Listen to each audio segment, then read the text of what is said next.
I'm going to explain things, using a projectile, an independent, identical, separated projectile, like a ball or something like that. But think about the body, the segments of the body, how they will be doing what we're talking about.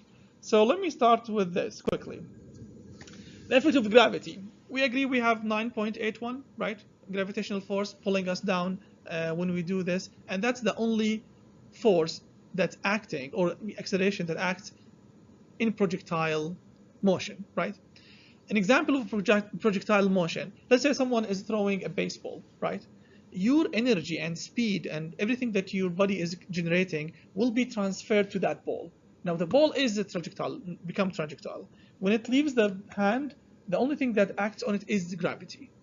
So the force of gravity produces constant acceleration, always going down 9.81. We don't have acceleration in the x-axis if you are having a projectile study.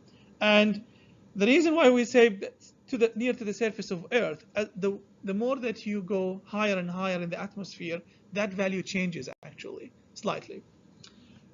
So that's one. Two, if you have this pattern of vertical velocity of a projectile, as it leaves the hand going up, what happens with the velocity?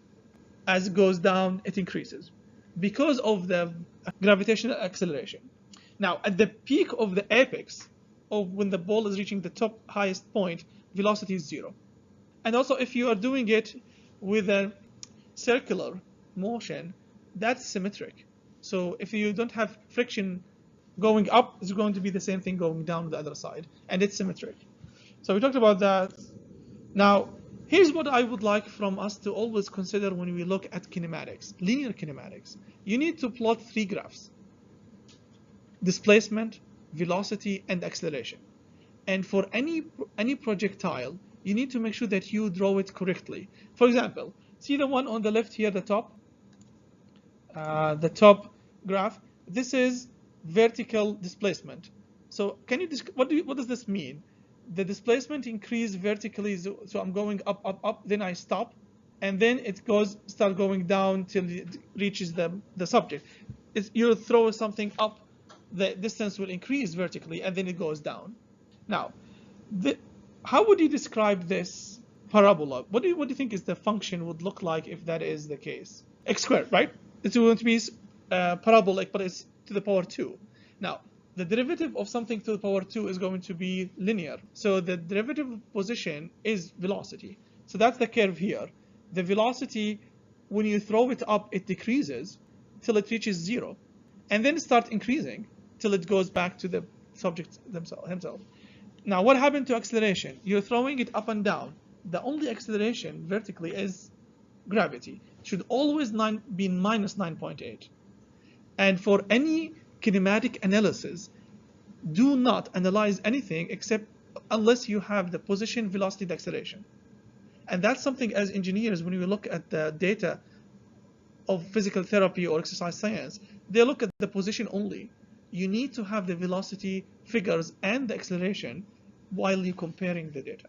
Now, we have variables in projectile motion, and projectile motion is important because I think more than 70% of sports and human motion is a projectile. Even actually walking, when we walk, our muscles act only when you have heel strike or double support. But when your leg is in the air, the swing phase is just a gravity. Our muscles do not act. It's just a gravity that's taking us forward.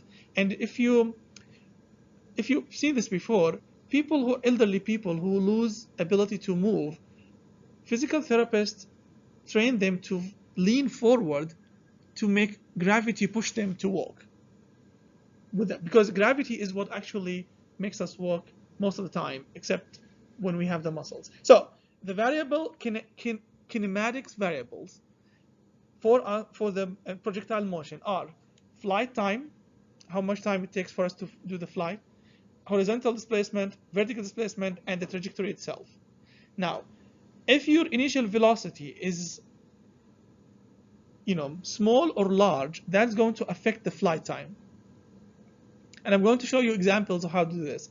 And relative projectile height, horizontal velocity, initial velocity and the initial speed, projectile angle, relative projectile height, and we're going to talk about all of these. So if you look at baseball, so this is a player trying to throw a ball, right? Now, I want you to know the parameters, linear kinematics. This is not curved kinematic or angular, it's linear kinematic. So projection speed, see, it's a vector in the x direction. The projection height is how high that object is leaving from the ground, 0. And then your projectile angle, right? Now the effect of these, look at this. If you said, I'm going to be throwing an object always 10 meters per second, the velocity is fixed, but I change the angle, see how far that thing's go. So this is with a very small angle. We went 3.4 meters. If you have the angle to be very high, let's say 90 or 85, that's 90, 85, you will also get to small distance. The largest distance that we can get is when you have an angle of 45 degrees, right? So the angle, if you have the speed constant, the angle will make a big change for us. That's a schematic. Speed is 10, the projectile angle is changing, and we are getting different ranges. So this at 45 degrees, how much is, it's the largest distance, correct? Keep that in mind. We're going to come back to it. So let's say 10 meters per second. And the projectile angle, the angle is 45. How much horizontal distance do I get? It's 10.19 meters. Changing the angle resulted in that much, making it 45. Now, if I change the speed to become 20 meters per second, see how much the range changes? What is the range at theta equals 45 degrees? 40.77 meters, right? Now, how much change, can you calculate the percent change in the speed and the percent change in the distance traveled, horizontal distance? So you can say 20 minus 10 over 10, that's 100%. So 100% change in velocity, how much did it result in change in position? You do 40.77 minus 10.19 divided by 10.19. How much is that? 300%. So a one-fold change in velocity resulted in three-fold change in displacement. See how sensitive to velocity we are in these projectile analysis. And that's what we actually need to be training our athletes if they're doing something like this, that the change in velocity can result in a way much bigger change than change in angle. People try to change the angle, but not the velocity, especially when they're playing basketball. That's wrong. You need to make sure that you change the speed, not that, if you want to go further in distance. So it's simple things, but actually when you look at the changes, it gives you an idea about how that is working. Okay, one more thing. What if I change the projectile angle is important in shooting basketball? Remember, people try to play with the angle most of the time, but it's actually they should be using the same angle, which is not small angle, but they need to change the speed where they're throwing the ball for basketball, because that will give you a bigger change in the distance, horizontal distance. Yeah, a common problem with shooting ball with a flat trajectory, you see the flat trajectory will take you very small distance. You need to go wider, 45 degrees. And in the lab when we did our master's studies, we had the lab and we were trying to teach players to be consistent with the angle and then do the speed. But if your angle is not consistent all the time, you have a problem, especially with the free shots. A lot of people miss them because they are not consistent with the angle, the 45 degrees angle. Okay, other factors that influence the trajectory of flight. the speed, again, speed is much more important than the angle. So the maximum projectile velocity with a projection angle and everything is constant, that determines the size of the projectile. So if you look at this, let's say I'm going to be consistent in using 45 degrees all the time. If you have 10 meters, you go that much, 20 meters, 30 meters. And it makes a big difference if controlling the speed. But you need to be consistent with the angle to have that thing there. So this is the effect of projectile speed on the projectile trajectory. Remember, the projectile speed, that's speed. Trajectory is position. Both of them are kinematics values, kinematic variables for us. If you have the angle constant, now air resistance, that's another thing. With air resistance, you know you're going to go less distance compared to without the air resistance. And when we are in the top tier players, these things are the things that makes a big difference with their performance. It's the small things. And how can you reduce resistance to air?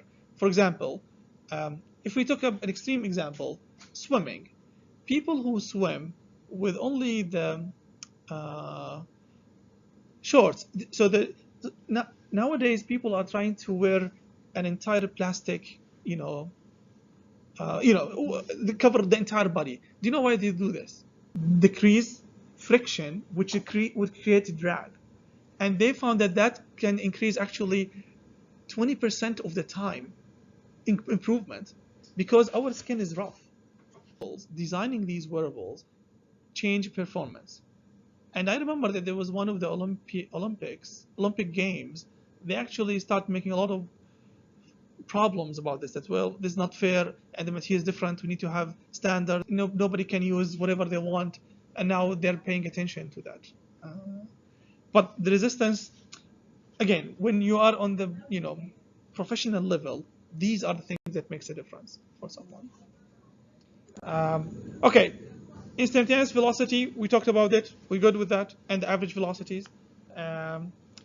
So, of a short moment of release, primary distance, preliminary determines the ultimate horizontal displacement. And we showed that the velocity changes, the distance by a lot. A one-fold change or 100% increase in velocity will result in 300% increase in distance. So that's important. And that's related to your speed is instantaneous when you release the projectile from there. Okay. Now, we have something called relative projectile height. Remember the height? So here, if you are playing soccer and the ball is going back to the ground, from the ground to the ground, that is called, the relative projectile height is 0. Now, if you are going from high to low, that's a positive relative projectile of 2, from 2 meters to the ground. And if you go to a higher surface, that is negative now. So you need to make sure that you know this. This could be a multiple choice question. How much is the relative projectile height by doing this? Why we study projectile? Because the human body, for example, in jumping, it is a projectile, object. And that's why it's important to look at these things. So people, when they do this, again, they're making a big mistake by focusing on not being consistent with the angle. So they care all the time about how they jump, but they forget to be trained for the angle. And that's why the high-performing athletes know exactly how to control their body repeatedly, continuously. They get the same consistent angle. Okay, now from the projectile analysis, we remember that the velocity in the x-axis is always constant because we don't have acceleration. It's the constant velocity, 0 acceleration in the x-axis. So in the x, see these arrows on the x, all the same length, but the one with the vertical ones are the one that changes, the y-axis. So horizontal and vertical component of the projectile velocity, horizontal component velocity is constant, and the vertical one constantly change between the two. Remember these, final velocity equals initial velocity plus acceleration multiplied by time. Here, A is going to be minus 9.81 because the only acceleration acting is just the gravitational force. And then the final distance is initial velocity multiplied by time plus half at squared. A is going to be minus 9.81. Always your A is 9.81, always negative. And the final velocity square equals initial velocity square plus 2A multiplied by the d. You can't use them unless it's constant acceleration. And that's what we have, 9.81, and linear movement in x and y.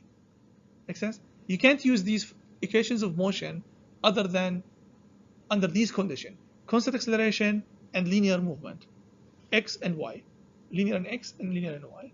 And then you can calculate those and solve for them. All right. Any questions for me?